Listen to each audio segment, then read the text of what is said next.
Salut à tous, bienvenue dans cette nouvelle vidéo. N'hésitez pas à bombarder la barre de like. Si cette vidéo atteint les 400 likes, on sortira une autre vidéo sur les informations du Paris Saint-Germain. Dès que cette vidéo atteindra les 400 likes, n'hésitez pas à bombarder la barre de like, à commenter, à partager et à regarder la vidéo jusqu'à la fin. On va parler du Paris Saint-Germain, on va parler du mercato parisien. Comme vous le savez, de nombreux départs sont à prévoir lors du prochain mercato d'été. Celui de Layvin Kurzawa, Renato Sanchez,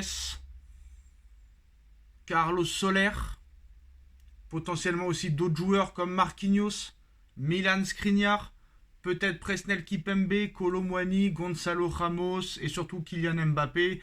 Le Paris Saint-Germain cherche déjà des pistes pour remplacer ses potentiels départs et surtout le club de la capitale. Le club de la capitale est décidément friand des meilleurs éléments de la Liga portugaise, surtout qu'on sait que Luis Campos, directeur du football, est portugais. Jorge Mendes, le super agent portugais, est très proche du Paris Saint-Germain et des dirigeants qataris. Et on sait aussi que Antero Henrique, ancien directeur sportif du Paris Saint-Germain, travaille toujours un petit peu dans l'ombre et en sous-marin avec le Paris Saint-Germain. Donc, après le départ annoncé normalement de Kylian Mbappé, le Paris Saint-Germain va-t-il vouloir compenser la perte de son meilleur buteur en recrutant du très lourd, ou va-t-il compter sur les nombreux éléments offensifs qu'il a à sa disposition mais qui ne donnent pas entièrement satisfaction à l'heure où on parle, comme Gonzalo Ramos, Randal Kolo Muani, Kangin Lee ou encore Marco Asensio, qui est au Paris Saint-Germain même s'il est souvent blessé, Ousmane Dembélé, et à en croire Abola, la première option tient la corde. Le quotidien portugais titre sa une ce mardi. Le Paris Saint-Germain entre officiellement dans la course pour monsieur Victor Gyökeres. Victor Gyökeres qui fait les beaux jours du Sporting Portugal, meilleur buteur actuel de la Liga Betclic portugaise avec 22 buts inscrits en 24 matchs de championnat. L'international suédois, 20 sélections et 6 buts, est l'une des révélations de cette saison 2023-2024, recruté l'été dernier par le Sporting Portugal en échange de 20 millions d'euros seulement. L'ancien joueur de Coventry est déjà l'assurance pour les Lisboètes de toucher le jackpot en cas de départ cet été.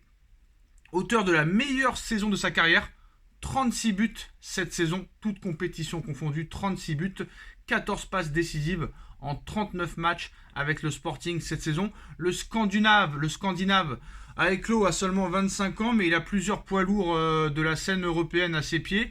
Chelsea serait même en bonne position dans ce dossier, mais Paris, très clairement, a peut-être l'avantage au niveau proposition financière et aussi au niveau intégration dans son équipe.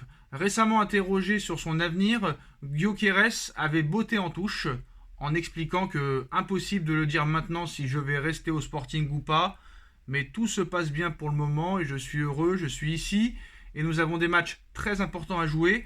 Ma préoccupation est ici, il y a beaucoup de conversations sur les réseaux sociaux et sur d'autres sites, mais cela ne me préoccupe pas, je n'y pense pas, je suis ici à l'heure actuelle et focalisé à 100% sur le Sporting. Malgré tout, il y a de très fortes chances pour que le Sporting ne puisse pas retenir son attaquant, surtout si une belle offre se présente.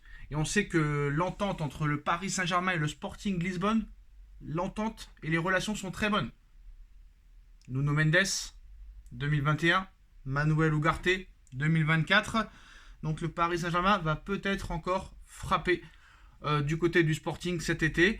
Alors, voir le Paris Saint-Germain s'intéresser de près à ce profil n'est en tout cas pas surprenant. Gyökeres fait partie des attaquants à la mode en Europe et Paris a démontré par le passé qu'il savait casser sa tirelire pour les meilleurs éléments du championnat portugais. Vitinha, Porto, 41,5 millions. Danilo Pereira, Porto, 16 millions d'euros, ont été achetés au FC Porto, tandis que Gonzalo Ramos a été recruté aussi à Benfica, mais le Sporting Portugal aime aussi faire affaire avec le Paris Saint-Germain. En témoignent les ventes juteuses de Manuel Ugarte, 60 millions d'euros, de Nuno Mendes, 38 millions d'euros plus un prêt payant de 7 millions d'euros. Également intéressé par Joao Neves du Benfica, le PSG va-t-il à nouveau signer un gros chèque pour un grand talent de la Liga Betclic portugaise? Pour rappel, Gyökeres dispose d'une clause libératoire de 100 millions d'euros. Alors, Gyökeres a 25 ans. Maintenant, est-ce que Gyökeres a le niveau pour jouer au Paris Saint-Germain? Est-ce que Gyökeres est meilleur que Gonzalo Ramos? Est-ce que Gyökeres est meilleur que Randal Kolo Muani? Est-ce que Gyökeres est meilleur que Marco Asensio? C'est la question qu'il faut se poser. Cet été, le joueur aura déjà 26 ans. Certes, il vient de se révéler cette saison, mais ce n'est pas un poids lourd. Mais est-ce que ça peut être une bonne révélation? On a déjà vu des joueurs se révéler très tard, comme Didier Drogba, comme Zlatan Ibrahimovic, qui sont commencés à être très très forts à partir de 24-25 ans. 100 millions d'euros pour ce genre de joueur-là, j'ai un peu des doutes. Voilà, j'ai un peu des doutes. En Ligue des Champions, il n'a pas montré grand-chose. Donc c'est toujours assez inquiétant. J'ai des doutes parce qu'il a 0 match de Ligue des Champions. Bon, c'était un petit peu le cas aussi pour d'autres joueurs, mais voilà. Randal Kolo Muani n'a jamais joué la Ligue des Champions non plus. On a vu ce que ça a donné. Bon, Gonzalo Ramos, il a quelques matchs avec le Benfica. Même il a fait un quart de finale avec Benfica. Mais franchement, nous, on sait très bien que l'objectif ultime, c'est de remporter cette Ligue des Champions. Et est-ce que Gyökeres serait le joueur idéal au poste d'attaquant? Pour l'instant, je ne pense pas. Voilà, j'ai de sérieux doutes. Il n'a rien prouvé en Ligue des Champions. D'accord, il est très très bon en Europa League, mais voilà. Les joueurs d'Europa League, je pense qu'on a déjà donné. Moi, je pense que 100 millions d'euros pour ce genre de joueur-là, qui va avoir déjà 26 ans, qui a seulement une seule saison au haut niveau, à 26 ans, 0 match de Ligue des Champions, bah pour moi, je vais vous dire la vérité, c'est un non. Voilà, c'est un non. Pour moi, il y a beaucoup mieux à faire. 100 millions d'euros pour un joueur qui a 0 match de Ligue des Champions, qui vient de se révéler seulement à 25 ans et qui aura 26 ans, et à 26 ans, 0 match de Ligue des Champions, c'est quand même pas terrible. Donc je pense qu'il y a mieux à faire, comme des Lautaro Martinez, des Erling Haaland, qui sont juste un petit peu plus chers, ou peut-être des joueurs comme Osimhen, qui ont beaucoup plus d'expérience que lui, qui ont déjà beaucoup plus prouvé que lui à haut niveau. Donc Victor Gyökeres, qui intéresse le Paris Saint-Germain, ça ne me surprend pas. Mais est-ce que ce serait le joueur idéal offensivement? 100 millions d'euros, 26 ans, aucun match de Ligue des Champions. Pour moi, c'est un grand non. Après, je ne suis pas dirigeant du Paris Saint-Germain. Dites-moi en commentaire ce que vous en pensez. Victor Gyökeres au Paris Saint-Germain. On like, on partage, on commente, on s'abonne. On se retrouve très vite pour une nouvelle vidéo. Tchuss.